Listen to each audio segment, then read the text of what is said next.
Yeah, so hello everyone, Hitesh here and today we're gonna talk about your most awaited movie called किसी का भाई किसी की जान, जिसे मैंने हाल ही में बड़े पर्दे पर एंजॉय किया और फाइनली इसका एक्सप्लेनेशन है आप लोगों के लिए। वेल, अगर इसका स्पॉइलर फ्री रिव्यू चाहते हैं तो ऑलरेडी हितेश नागर मेन चैनल पर अपलोड किया हुआ है, इसे देखने से पहले एक बार वो देख लेना। और अगर थिएटर में पैसा ना खर्च करके OTT पर भी वेट ना करके डायरेक्ट स्टोरी जानना चाहते हो तो बिल्कुल सही जगह पर आए हो, क्योंकि हमारा तो पहले से ही यही मोटो है, जैसी आपकी डिमांड वैसा हमारा काम। So now without wasting any time चलिए आते हैं इस कहानी की मेन स्टोरी लाइन की तरफ, जिसकी शुरुआत में हम एक पॉलिटिशियन को देख पाते हैं जिसके इर्द गिर्द इस वक्त काफी सारे बड़े बड़े बिल्डर्स और MLAs थे। इन्हें दिल्ली की एक छोटी जगह को खाली करवाना था जो कि अभी तक इनसे खाली नहीं हुई थी। इन्होंने साम दाम दंड भेद लगाकर पूरी कोशिशें कर ली, लेकिन वहां पर बैठा था एक ऐसा शख्स जिसका कोई भी सामना नहीं कर पा रहा था। तो यहाँ पर इस कहानी के बहुत ही बेहतरीन एक्टर विजेंद्र कुमार, जो कि बाय प्रोफेशनल बॉक्सर हैं, इनका हरियाणवी टच मुझे तो बहुत पसंद आया, जो कि आते ही कहते हैं कि उसे मैं देख लूंगा, और वो अपने एक खास आदमी को उनके मोहल्ले में भिजवा देते हैं, जहां हम भाईजान के 3 भाइयों को देख पाते हैं जिनका नाम होता है इश्क, मोह और लव। पहले मुझे लग रहा था मोह का मतलब मोहब्बत होगा, लेकिन वो किसी आदमी का नाम अच्छा लगता नहीं है, तो यहाँ पर इनका नाम मोह रख दिया है। पहले तो ये गुंडा सभी को नॉर्मल वे में धमका रहा था और कह रहा था कि अगर जल्द से जल्द खाली नहीं किया ये प्लेस तो यहाँ पर तबाही मचेगी। लेकिन ये तीनों भाई और इसी के साथ साथ कहानी के कुछ और भी कैरेक्टर्स उस पर हंसने लगते हैं, कहते हैं कि अगर एक बार भाईजान यहाँ पर आ गए तो तेरी बॉडी से जान निकाल देंगे। अब गुंडा है तो मार खाने का शौक तो था ही उसे, तो बोल देता है कि बुलाओ भाईजान को, और तभी भाईजान आते हैं जैकेट आसमान में फेंक के उसी में लैंड कर कर एकदम धरती पर सुपर हीरो की लैंडिंग। भाई तो भाई है। खैर, यहाँ पर मूवी के कुछ क्रिंज डायलॉग्स थे, उनको स्किप करते हैं, directly coming to the main point. भाईजान गुंडे को समझाते हैं इधर दिखना नहीं, दिखेगा तो कुटाई हो जाएगी। दूर खड़ा विजेंद्र कुमार ये सब कुछ देख रहा था, उसे लग रहा था कि अभी अगर पंगा लिया तो मेरी भी कुटाई सुटाई हो जाएगी, तो इसलिए वो यहाँ से जाने का सोच लेता है। अब भाई जीत गए तो गाना तो आएगा। मूवी में टोटल 8 सॉन्ग्स हैं। टोटल मूवी का रन टाइम था 2 घंटे 24 मिनट। 24 मिनट के गाने निकाल दो, 2 घंटे की पिक्चर है तो उसको अपन कोशिश करेंगे कि 15 से 20 मिनट में फटाफट से निपटा दें। अब इस सॉन्ग में हमें यहाँ पता चलता है कि ये जो तीनों भाई हैं, लव, इश्क और मोह, मोहल्ले की नजरों में तो बिल्कुल एक सीधे साधे लड़के हैं और लड़कियों को देखते भी नहीं। वहीं दूसरी ओर इनके पास 3 गर्लफ्रेंड्स हैं जिनका नाम है सुकून, मुस्कान और चाहत। अब ये तीनों कपल्स आपस में शादी तो करना चाहते हैं, लेकिन भाईजान जिन्होंने अपने तीनों भाइयों के लिए खुद शादी नहीं करी, तो आखिर वो भाईजान से बिना बात करे खुद शादी कैसे कर लें। तो वो यहाँ पर अपने मोहल्ले के बड़े एल्डर्स को पटाते हैं कि जाकर एक बार उनसे बोलो, उनकी कोई सेटिंग वेटिंग लगवा दो ताकि हमारी भी शादी हो सके।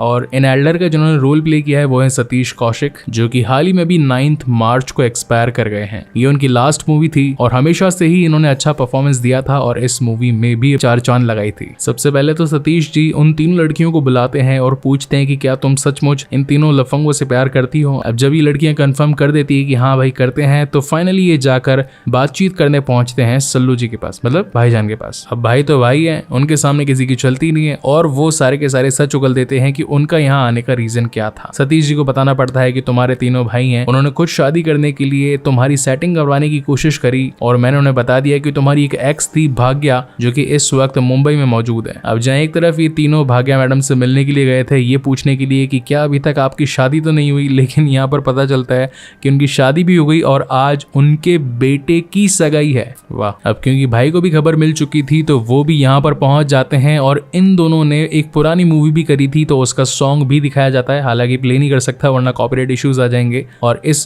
पूरी मूवी को भी फोटोज के साथ ही एक्सप्लेन कर रहा हूँ, इसका जब अच्छा प्रिंट आ जाएगा तब 1080 प्रिंट क्लिप्स के साथ भी ले आऊंगा, लेकिन अभी फिलहाल तो इसी के साथ ही काम चलाना पड़ेगा। खैर, यहाँ पर तो इन तीनों की दाल गली नहीं, क्योंकि भाईजान का काम करवाने के लिए आए थे लेकिन इनके खुद के काम लग गए। तो इसके बाद वापस से बारी आती है अपने दिल्ली में, जहाँ पर भाईजान के तीनों भाई भगवान से दुआ मांगने लगते हैं कि कोई तो लड़की भेज दो ताकि भाई का काम हो सके, फिर हमारी शादी भी हो जाए। उसी वक्त कहानी की लीड एक्टर्स पूजा हेगड़े और भाग्य लक्ष्मी की एंट्री होती है, यानी कि शॉर्ट में उसे भी भाग्य भाग्य बोलते हैं। ये इस वक्त शहर में नहीं थी और जो पता इनको मिला था वो एक ब्रॉथल हाउस का था, तो इसीलिए उसने वहां पर न जाकर इन तीनों से मदद मांगी। और ये सब तो वैसे भी सोशल वर्कर थे, पता नहीं कमाई क्या करते थे, लेकिन बहुत पैसा था इनके पास में, बहुत प्रॉपर्टी भी थी।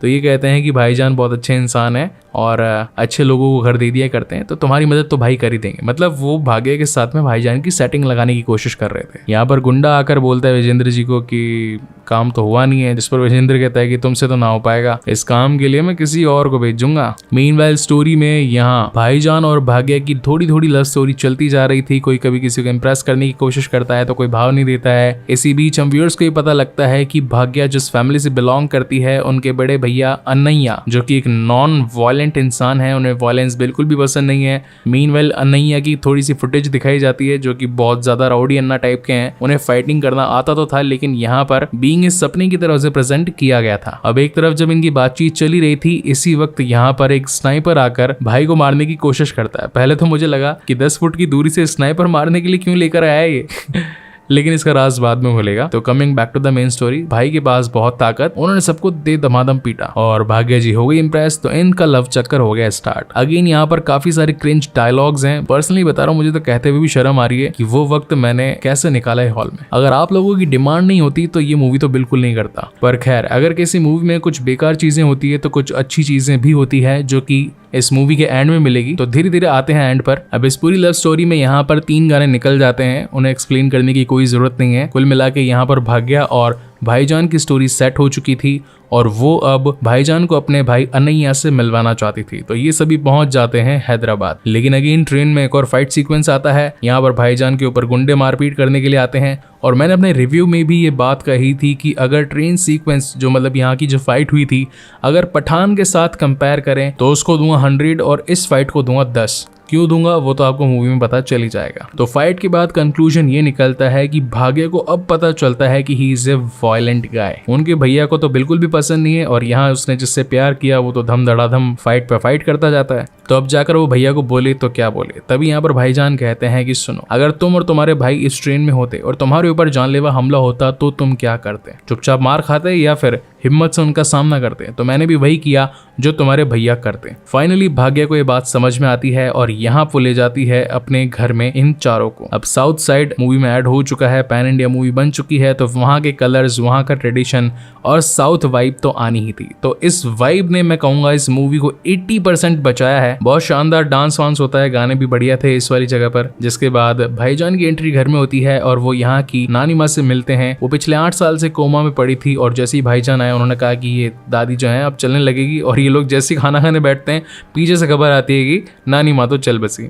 वहीं कहानी के दूसरी ओर विजेंद्र जो कि दिल्ली का गुंडा था, उसने हैदराबाद के गुंडे नागेश्वर के साथ कांटेक्ट किया और बोला कि मेरा दुश्मन पहले मेरे प्लेस पर था, अभी तुम्हारे प्लेस पर आ चुका है तो बदला ले डालो। लेकिन समहाउ भाईजान को ये बात पता चल जाती है और वो 1-to-1 बातचीत करने के लिए नागेश्वर के पास पहुंचते हैं, जहां पर नागेश्वर ये बताता है कि मैं ऑलरेडी अनैया का दुश्मन हूँ, ऊपर से तू भी दुश्मन है, तो तुम दोनों को ही जिंदा तो मैं छोड़ने नहीं वाला। जहां पर भाईजान कहते हैं कि देखो मैं फाइट वगैरह करने यहाँ पर आया नहीं हूँ, मुझे साफ मना किया गया है, नहीं तो अभी तुम सबकी हड्डी पसली एक करके रख देता। जिस पर नागेश्वर कहता है कि ठीक है आ जाओ, हम पहुंच जाते तुम्हारे घर पर बम धड़ाके करने के लिए। अगर तुझे ये सब कुछ रोकना है तो अनैया को जाके बोल मेरे पैर पड़े, नाक रगड़े, मुझसे भीख मांगे अपनी जिंदगी की, तब जाकर सोचूंगा कि छोड़ना है कि नहीं छोड़ना है। अब भाईजान वापस आ जाते हैं। भाग्या पूछती क्या हुआ, तो भाईजान बताते हैं कि नागेश्वर तो मानने के लिए तैयार नहीं है। अब इनकी ये बात चली रही थी और इतने में घर पर गुंडे आकर हमला कर देते हैं। भाईजान गलती से बाहर खड़े थे तो ये तीनों भाई और भाईजान मिलकर उन सभी गुंडों को पेल पाल देते हैं।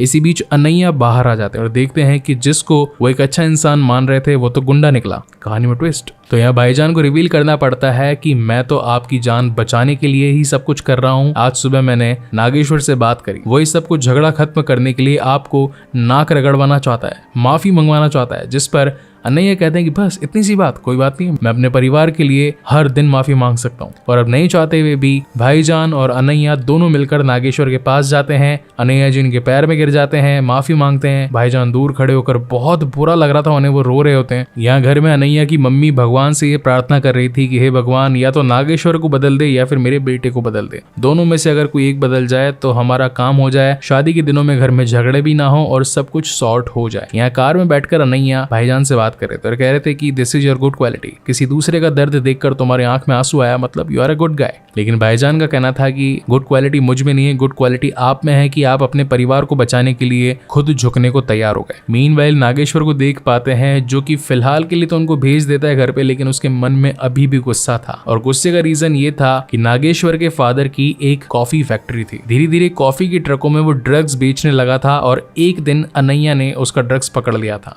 तो पुलिस आई और वो तो उसके फादर को ले गई, लेकिन शहर के नामी गिरामी थे नागेश्वर के फादर और इस सदमे को झेल नहीं सके तो मर गए। तो अब अपने पिता की मौत का बदला तो नागेश्वर को अनैया से लेना ही था। देख रहे हो, मतलब डबल फेस इंसान है ये। और किसी का भाई किसी की जान द म्यूजिकल मूवी, मतलब कहानी 8 गाने, तो अभी 8 पूरे नहीं हुए थे, कुछ और बाकी थे। तो यहाँ अगेन एक और बढ़िया गाना आता है, लुंगी पुंगी कुछ तो था, याद नहीं है, लेकिन गाने का मस्त पॉइंट ये था कि यहाँ पर राम की एंट्री होती है, वही RRR वाले रामचरण नाटू नाटू सॉन्ग वाले, और सच में मस्त डांस था यार लुंगी पुंगी, मतलब देख के मजा आ गया। Okay, so coming back to the main story, लुंगी पुंगी के बाद में पुंगी बजाने के लिए पहुंच जाते हैं नागेश्वर की पूरी फैमिली अनैया की फैमिली को डिस्ट्रॉय करने के लिए, और घर पर अंधाधुंध फायरिंग करते हैं। हर किसी को गोली लग जाती है, हर कोई मर जाता है। लेकिन थोड़ी देर बाद पता चलता है कि ये तो भाईजान का सपना था। उसे लग रहा था फायरिंग हुई है, लेकिन उसमें कोई मरा नहीं था, ये सिर्फ नॉर्मल फायरिंग हुई थी हैदराबाद वाले घर पर, और इस वक्त पूरी फैमिली थी दिल्ली में। तो नागेश्वर यहाँ पर अपने भाई मतलब विजेंद्र सिंह को कॉल करता है और बोलता है कि वो फैमिली आ चुकी है अगेन दिल्ली में, तेरे अंडर में है, गुंडे भिजवा और मरवा, तेरा भी दुश्मन खत्म होना चाहिए, मेरा भी खत्म होना चाहिए। मीनवाइल कहानी में इमोशनल टच देने के लिए ये स्टोरी दिखाई गई है कि भाईजान के तीनों भाई अडॉप्टेड थे, यानी कि ऑर्फनेज चलाए गए थे, मगर ये बात ऑलरेडी इन तीनों भाइयों को मालूम थी, क्योंकि सतीश कौशिक जी मतलब जो एल्डर है, उन्होंने पहले ही इन बच्चों को बता दिया था कि भाईजान बचपन में तुमको ऑर्फनेज से लेकर आए थे, एक दिन आग लगी थी, उस आग में भाईजान ने अपनी जान की परवाह न करते हुए तुम्हें बचाया, तुम्हें अच्छा पढ़ाया लिखाया, और उसी के साथ रात को अंधेरे में खुद भी पढ़ा करते थे ताकि कोई तुम्हारे ऊपर उंगली ना उठा ले कि तुम तो अनपढ़ के भाई हो। पर खैर भाइयों को ये सारी बातें मालूम थी, तो एक अच्छा सा रियूनियन होता है, हर किसी आंख में आंसू थे। हालांकि ये वाले सीन अगर आज से थोड़े 20 साल पहले दिखाए जाते मूवीज में, तो ये मूवी बहुत ज्यादा सुपर हिट हो जाती, क्योंकि भाई बहन रिश्ते नाते, अनाथ बाप और बेसहारा बच्चे, ये मूवी उस टाइम पर बहुत ज्यादा रन करती। लेकिन आजकल के टाइम में स्टोरीज को ऐसा दिखाना मुझे नहीं लगता कि प्रॉफिटेबल थिंग है। खैर आजकल मूवीज 2 तरीके से ही चलती है, या तो भगवान भरोसे या फिर सलमान भरोसे। तो भाईजान सबकी जान सलमान खान इस मूवी में है, तो ये तो चलेगी। नो हेट टू भाईजान। भाग्य जी को भाईजान के बाल और दाढ़ी वाड़ी पसंद नहीं थी, तो इस बार वो मस्त शेव वेव करवा के अगेन आ जाते हैं, और यहाँ पर अगेन सॉन्ग आता है। सॉन्ग कौन सा था मुझे भी याद नहीं है। सब धमाधम डांस करते हैं। अब दिल्ली में थे तो यहाँ पर विजेंद्र सिंह अपने गुंडे भिजवा कर यहाँ पर धुलाई कुटाई करवा देता है। बहुत ही प्यारा फाइट सीक्वेंस आता है, मतलब कारें उड़ रही है, मुक्के मार रहे हैं, लोग गिर रहे हैं, खून निकल रहा है। खैर भाई की मूवी तो ऐसा होता ही है। एट द एंड नागेश्वर तलवार रख देता है अनैया के ऊपर, और यहाँ हम माता जी को अगेन भगवान से प्रार्थना करते हुए देख पाते हैं कि या तो नागेश्वर को बदल दे, अच्छा इंसान बना दे, या फिर मेरे बेटे को बदल दे। अब जो याद है मैंने स्टार्टिंग में कहा था कि एक फ्लैशबैक था अनैया का, वो सबको मार रहे थे, पीट रहे थे, तो बेसिकली वो राउडी अन्ना थे और वो भी बहुत बड़े गुंडे टाइप से थे। लेकिन जब भाग्य छोटी थी और उसकी जान पर कहीं खतरा ना आ जाए, इसलिए उन्होंने ये सारे काम धंधे छोड़ दिए थे, और आज वापस से उसी की जान पर बात आ चुकी थी, तो वो भी हथियार उठाकर सभी को धोने पीटने लगते हैं। अगेन कहानी के जो CGI थे थोड़े बहुत तो बढ़िया थे, और भाई के एब्स कैसे भूल सकता हूँ मैं, 6 पैक एब्स मैं भी लगाऊंगा, ऐसे मजाक कर रहा हूँ। ओके, तो फाइट कुछ 15-20 मिनट लंबी थी, तो मैं डायरेक्टली कंक्लूजन पर आता हूँ। इसके अंदर विजेंद्र के थ्रू चाकू लग जाता है नागेश्वर को, वो बेचारा मारा जाता है, और अब बारी आती है विजेंद्र की, जो कि खुद भी एक बॉक्सर है। सल्लू भाई अपने उसको बहुत मारते हैं, वो भी उनको बहुत मारते हैं, इधर उधर की बिल्डिंग ही गिर जाती है, और एट द एंड उसको मारने कूटने के लिए भाई हाथ पैर नहीं चलाते, वो अपने भेंटी मार मार के उसको खत्म कर देते हैं। मतलब पूरा जान से नहीं मारते, अधमरा कर देते हैं, और कहते हैं कि इस मोहल्ले में दिखना मत, और सब कुछ सॉर्टेड, सबकी शादी और पिक्चर यही एंड। कहानी से हमें क्या सीख मिलती है कि पिक्चर सिर्फ 2 चीजों से चलती है, या तो भगवान भरोसे या सलमान भरोसे। तो गाइज आपकी डिमांड को मैंने पूरा करा, अब मेरी डिमांड को आप लोग पूरा करो। इस वीडियो के डिस्क्रिप्शन में मेरे बाकी चैनल्स के लिंक दे रखे हैं, जाओ सब्सक्राइब करो। हर एक इंटरेस्ट के अकॉर्डिंग हर एक चैनल पे कंटेंट डला हुआ है। किसी को एनिमेटेड पसंद है, किसी को हॉरर पसंद है, किसी को फ्रेंचाइजी पसंद है, किसी को रिव्यूज पसंद है, किसी को वेब सीरीज पसंद है, किसी को बॉलीवुड पसंद है। तो जिसको जो देखना है वो सब कुछ वहां मिलेगा। सारे चैनल्स को एक बार सब्सक्राइब कर देना, और इसी के साथ अगर इस चैनल पर भी पहली बार आए हो तो इसको भी सब्सक्राइब करते जाना, क्योंकि ऐसी ही और बेहतरीन मूवीज मैं आप लोगों के लिए लाता रहता हूँ। सो तब तक के लिए keep watching and stay safe. और हाँ, जाने से पहले यार एक और रिक्वेस्ट है, मेन चैनल पर मोर देन 1 मिलियन सब्सक्राइबर है, ये बेचारा 60,000 पर ही है। अगर इस वीडियो पर 40,000 व्यूज आ रहे हैं तो मैं चाहता हूँ कि वो 40,000 लोग सब्सक्राइब करो यार, ताकि इस चैनल को जो 1 लाख पहुंचाने का हमारा टारगेट है वो फटाफट से पूरा हो सके। एंड आई होप कि आप सभी इस टारगेट को अचीव करने में मेरी मदद जरूर करेंगे, इसलिए आप सभी को एडवांस थैंक यू। सो तब तक के लिए मिलते हैं अगले वीडियो में।